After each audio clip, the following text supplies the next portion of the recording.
हमारे जो पूरे देश के कानून हैं पैतृक संपत्ति के, कि अगर कोई भी पैतृक संपत्ति है और उसके कोई भी जितने भी उत्तराधिकार हैं, है ना, उत्तराधिकार हैं, तो सबको समान हक होगा। बस ये है। अब इसमें ऐसा नहीं है कंडीशन कि बेटा हो या बेटी हो। लेकिन अब एक आपको बता दें, सबसे पहले कोई भी कानून जब एक तरह से लागू होता है, अब राज्य को जो है भी अपना कुछ ऐसे नियम है जिसको राज्य के द्वारा अगर लगाया जाएगा तो वो अब राज्य पे डिपेंड करता है कि उसको यहाँ पर फॉलो करे या अपने कुछ नियम में संशोधन करे, वो डिपेंड करता है। तो अब बहुत ऐसे राज्य हैं जो उसमें अपने कुछ संशोधन करके, कुछ परिवर्तन करके, अपने सिचुएशन के आधार पे कुछ उसमें संशोधन करते हैं।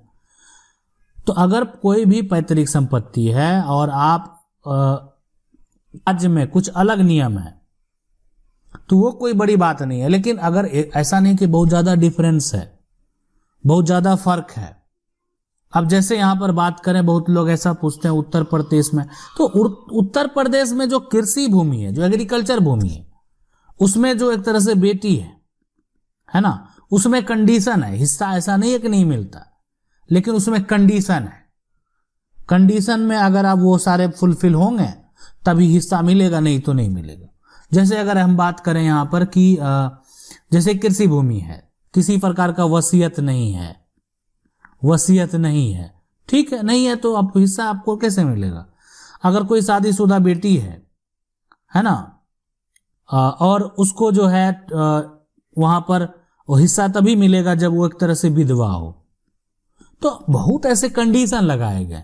ऐसा नहीं है कि वहां पर बेटी को अधिकार नहीं है, बिल्कुल है, लेकिन कंडीशन है। लेकिन वो हमारे देश का कानून है, वो जो कानून है इसमें बेटी को समान अधिकार। देखें, अगर बेटी को जरूरत है और वहां पर, और जरूरत के हिसाब से अगर देखा जाएगा तो वहां पर हक दिया जाएगा। तो ये पूरा नियम है कि इसलिए वो जाएंगे वहां के हाईकोर्ट में, सुप्रीम कोर्ट में, और वहां पर वो कानून देखा जाएगा कि जो हमारा कानून है, और उस कानून के तहत अगर यहाँ पर हक मिलना होगा तो मिलेगा। तो आप समझ सकते हैं कि मैरिड जो यहाँ पर डॉटर है उसको हिस्सा मिलना ही है। लेकिन आपके अगर राज्य के अलग कुछ नियम है तो वो नियम वहां पर, अगर वो सारे नियम जो है हम डिटेल से भी कवर करने का प्रयास करेंगे। सवाल है कि सर जी, मेरे दादाजी को अपने चाचा जिनके पुत्र पुत्री और बीबी नहीं होने के कारण यहाँ पर जी से जमीन मिला था, बाद में दादाजी ने वह संपत्ति को अपने वसीयत में खुद का अर्जित किया हुआ बोलकर दादाजी के नाम पर वसीयत किया गया। फिर उसी जमीन को जो है यहाँ पर दादी जी ने 7 बच्चे में से एक ही लड़के और बहू के नाम वसीयत किया है। कृपया मार्गदर्शन कीजिए। देखें, यहाँ पर जो दादाजी हैं, ठीक है, दादाजी हैं, अब यहाँ पर कोई भी अपना हिस्सा अगर किसी को दे देता है, दान दे देता है, ठीक है, आप, ठीक है, अब यहाँ पर है कि किसी तरह का कोई कागजात नहीं बना, सिर्फ एक तरह से परिवार में जिनका राइट बनता है, उनकी मृत्यु के बाद जिनका राइट बनता है, उस आधार पर संपत्ति प्राप्त हुआ, ठीक है, कोई परिवार में लोग नहीं है। तो अभी यहाँ पर उनके जो चाचा हैं, उन परिवार में कोई लोग नहीं थे, तो उसके जो भी उत्तराधिकारी होंगे उस संपत्ति के मालिक होंगे। अब यहाँ पर यह डिपेंड करता है।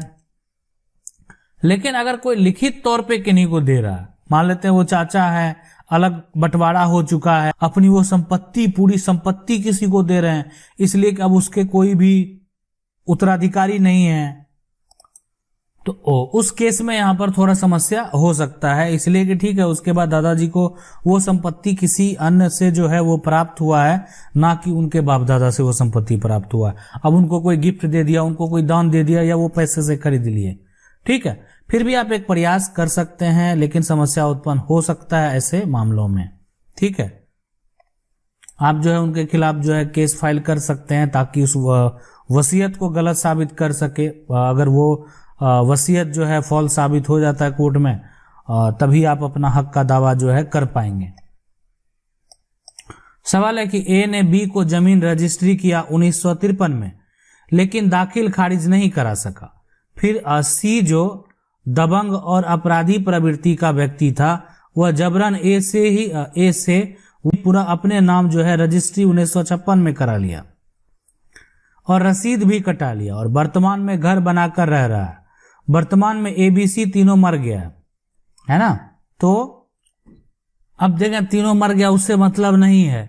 A ने बेच दिया B को, अब जमीन B का होगा। एक बार जो जमीन का बिक्री हो गया, अब कहेंगे क्या A के वारिस पर मुकदमा चल सकता है? बिल्कुल चल सकता है। क्या B का वारिस या जमीन वापस पा सकता है? 100% B का ही वारिस उस संपत्ति को पाएगा। विलंब नहीं करें ऐसे मामले में। क्या C के वारिस जो है वो कब्जा छुड़ाया जा सकता है? तो बिल्कुल छुड़ाया जा सकता है। हम ये नियम है। एक बार इसमें गलती किसकी? A की। क्यों? वो दोबारा जमीन बेच दिया, किसी को धोखा दिया। तो यहां पर और बेवकूफ कौन बना? C। संपत्ति का हक किसको मिलेगा? B को, किसी भी हालत में। तो इसलिए विलंब ना करें। ऐसा अगर मामला है तो लेट नहीं करना चाहिए, केस फाइल करना चाहिए। ठीक है, इतना दिन विलंब करना आप समझ सकते हैं कि कब का जजमेंट हो गया होता। सवाल है सर मेरे पापा और बड़े पापा की जमीन है, लेकिन मेरे बड़े पापा मर गए, उनके लड़के जो है कहता है कि अलग करना चाहते हैं। ठीक है, खाता अलग करना चाहते हैं, लेकिन मेरे पापा खाता अलग जो है करना नहीं चाहते हैं। तो क्या खाता अलग हो जाएगा? देखें जो खाता होता है ना, सबसे बात वो तो अलग यहां पर करने का मतलब हो गया कि वो जमीन को अलग से सर्वे कराना। तो वो अपना जो एक तरह से जमाबंदी अलग करा सकते हैं, ताकि जिनके नाम से लैंड का रेवेन्यू जाता होगा वो अलग हो जाए, उनके नाम से अलग हो जाए और आपके नाम से अलग हो जाए। अगर वो हिस्सेदार हैं तो आपको भी उनकी जो भी हिस्सा है, जो भी संपत्ति है चाहिए, ताकि वो भी अपने जगह पर सही है। इसलिए कि जो आपके पापा होंगे है और बड़े पापा जो है एक तरह से जो जमीन है, बड़े पापा अब नहीं है तो जो उनके बच्चे हैं उनका जो भी शेयर बनता है तो आप उनको अलग करके दे सकते हैं। ठीक है, उसमें क्या होगा कि सिर्फ जमाबंदी संख्या अलग होता है, खाता नहीं होता। मतलब एक खाता में जो प्लॉट है उसमें जितना प्लॉट है तो आधा उनका अगर बनता है तो आधा आप उनको दे दें। सेल्फ एक्वायर प्रॉपर्टी में फादर की डेथ के बाद टू डॉटर, देखें सेल्फ एक्वायर अगर प्रॉपर्टी है और अगर वो पिता के द्वारा खरीदा गया है, पिता की मृत्यु हो जाती है और किसी को ऐसा, देखें जब कोई खरीदता कोई संपत्ति तो उसमें क्या होता है कि एक तरह से नॉमिनी बनाया जाता है। मतलब हम ऐसे बनाते हैं कि मेरी मृत्यु के बाद मेरे संपत्ति का ये मालिक हो। जैसे आप बैंक अकाउंट खुलवाए हुए तो अगर आप शादीशुदा हैं तो अपने भाई, अपने पत्नी, अपने माँ बाप, किसी को आप उसका नाम दर्ज करते हैं कि अगर बाई चांस आपकी मृत्यु हो जाती है तो आपके जो भी उस परिवार के सदस्य हैं वो उसके हकदार होंगे। ठीक है, तो अब यहां पर सवाल ये उठता है कि आप जो ये पूरा प्रक्रिया किए, आपने क्या किया? अपनी मृत्यु के बाद किसी दूसरे को अपने संपत्ति का, अपने पैसे का उत्तराधिकारी बना दिया। तो उसी तरह से सेल्फ एक्वायर प्रॉपर्टी में अगर कोई व्यक्ति अपने पत्नी को उत्तराधिकारी बनाता है तो ठीक है, अन्यथा पत्नी के अलावा जितने उसके बच्चे हैं उसका भी संपत्ति पे हक होगा, बेटा हो बेटी हो। ठीक है, पत्नी है, सबका शेयर बनता है, इसलिए कि वो उनके पति की संपत्ति है, वो उनके पिता की संपत्ति है। अब अगर विदाउट कुछ भी कोई प्रक्रिया किए हुए करता है तो आप चाहें यहाँ पर मदर ने प्रॉपर्टी सेल कर दी तो ये राइट ठीक है? तो बिल्कुल इसलिए नहीं ठीक है, इसलिए कि उसमें अगर कोई बेटे हैं उसको आपत्ति है कि मदर क्यों ने उस संपत्ति को सेल कर रही है, उसमें पिता का नाम से संपत्ति है, उसमें आप भी उसके हिस्सेदार हैं, हकदार है, तो आप हक का दावा कर सकते हैं। लेकिन अगर उस संपत्ति का जो रजिस्टर डीड तैयार किया गया उसमें आपके जो मम्मी है, मदर हैं, उनको पूरा राइट दिया गया है मरने के बाद, तो यहां पर फिर आप कुछ नहीं कर पाएंगे। सर मेरे जो है पास एक सरकारी जमीन है, हम 40 साल से रह रहे हैं, 40 साल पहले से जो है यहाँ पर प्रूफ भी है, वह जमीन जो है यहाँ पर बास्कित है, तो क्या हमारा जमीन हो सकता है? हाँ बिल्कुल, अगर राज्य सरकार के द्वारा जो है जमीन का एक तरह से जमीन का सर्वे अगर कराया जाएगा और नया खतियान अगर बनाया जाता है तो उस केस में आप जो है अपना नाम दर्ज करा लें। अगर आपका यहाँ पर आपका एक तरह से पर्चा भी बना हुआ है या घर बना हुआ है तो आप उस आधार पे उस संपत्ति को दर्ज कराकर जो है अपने नाम से खतियान तैयार करवा सकते हैं ताकि भविष्य में जो है आपके और आपके बच्चे को किसी प्रकार का कोई दिक्कत नहीं हो। आशा करता हूं वीडियो अच्छा लगा होगा। वीडियो को लाइक जरूर कर दें। चैनल को पहली बार देख रहे हैं सब्सक्राइब करके जो बेल आइकन है उसको जरूर दबा लें। मिलते हैं अगले वीडियो में, तब तक के लिए